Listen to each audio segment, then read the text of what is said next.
Hi guys, welcome to another design print build video. What we got here is a puzzle box, another one.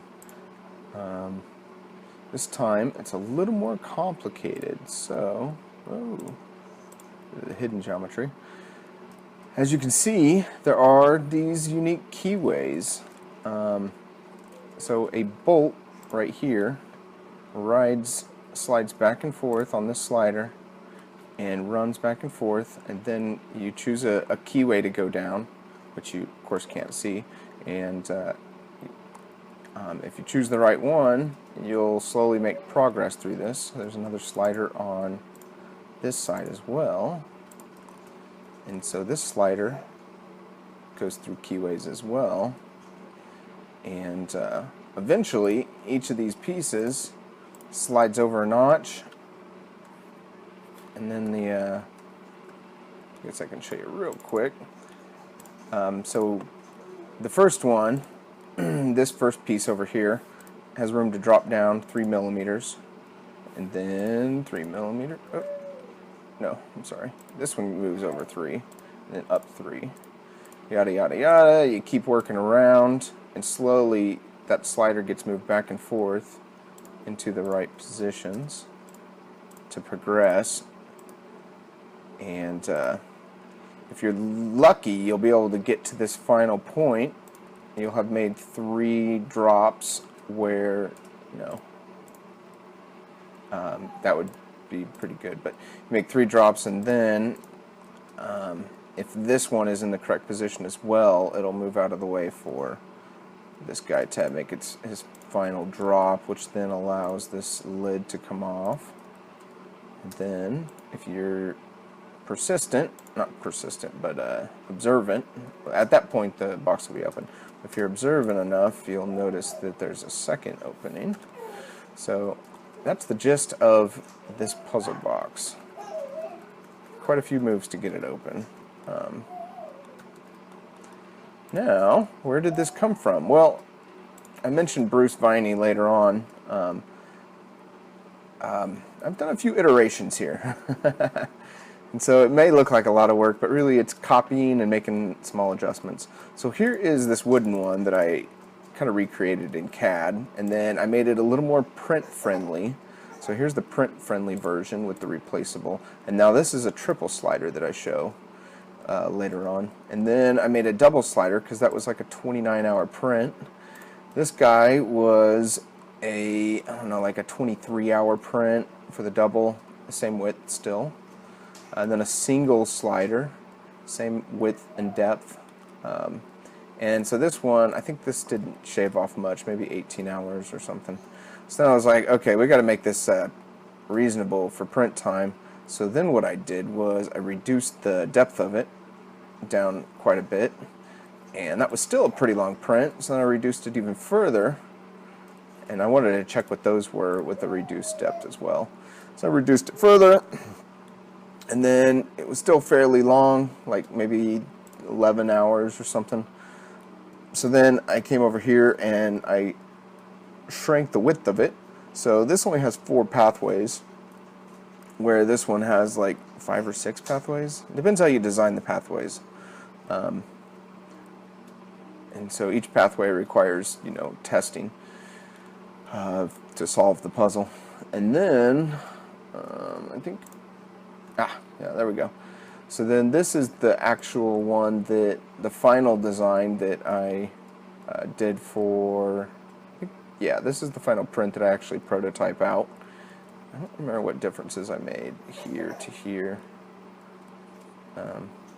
Looks like it's shorter. Yeah, I condensed it down even more.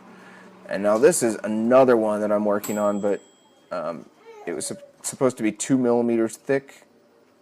But then I ran into the problem with a 3 millimeter bolt traveling through 2 millimeter pathways. They would have to be ground down, the bolt, or filed down.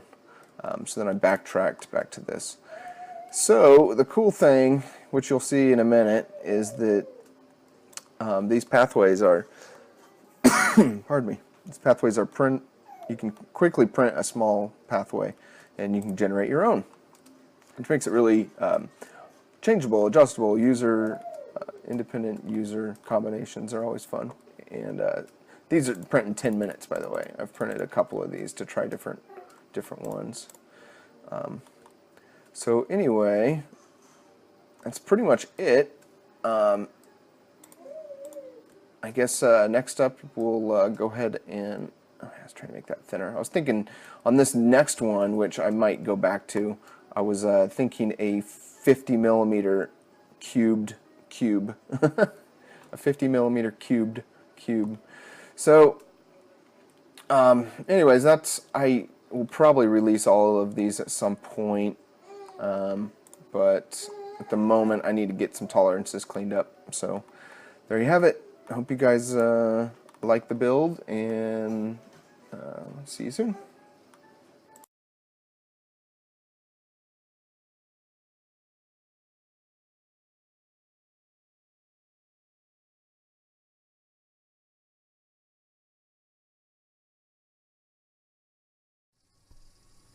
Hi guys, we're back. We got it finished. Check this guy out. So it's a little bit loose, and I designed tolerances in there. I probably went a little too loose on the sliders because I wanted to be safe. These, however, came out flawless. These feel so perfect. So I'll probably try to match what I did there to the insides of the rails on the sides. So before I release any files, I want to clean those up, and then I'll, if you really want the file ASAP for Christmas, I could probably email them to you or something, or post them in the Reach Dropbox. So anyways, here is how it works. This guy, I just happen to know the code already. Or at least I think I do. Okay, so this guy drops down first, and then the top goes sideways. And this guy goes slightly over in the bottom. This guy drops the same. This guy out. Left side goes up one more notch. Bottom left. The right side has to go sideways and then drop. There's two different paths on this guy. If you pick the wrong one, you won't get it. And then this side is that one more layer. This guy, I think, has to go over slightly. Yeah, there it goes. Then this guy goes that way. And then, I think, straight down. And then this guy can come out. So that's the main puzzle is now opened. There's a decent amount of room in there. And then, if you continue, there's a second secret compartment in there. If you remember to look for it. So, if you're stuck on something, let me reassemble. Well, nah. If you are stuck anytime during the puzzle, you can pull these screws out a little ways, and it should allow these to slide right out because it backs the screw out of the keyways. And so these keyways are removable, so that you can, without having to print the whole side, you can kind of, if I don't break it, you can replace these with your own design and put new combinations on with more difficult paths. So that was the idea behind those. I think that's pretty much it, other than yeah, everything came out pretty good on it. Just a little loose, which I hopefully can... Tolerances are very challenging to get perfect, so let's see how much it weighs here. All the pieces plus the bolts. 127 times 1.5 is roughly 190. Yeah, 60 something. So 200 cents and or $2.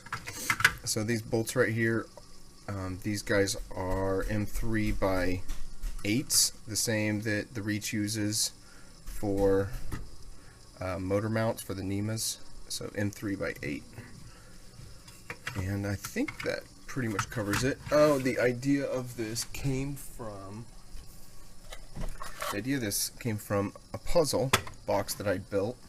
Originally, it was a design by Bruce Viney, I guess is his name, in Europe, and he had a double slider called Impossible Odds, so I made a triple slider for both sides, and the keyways are ridiculous on it.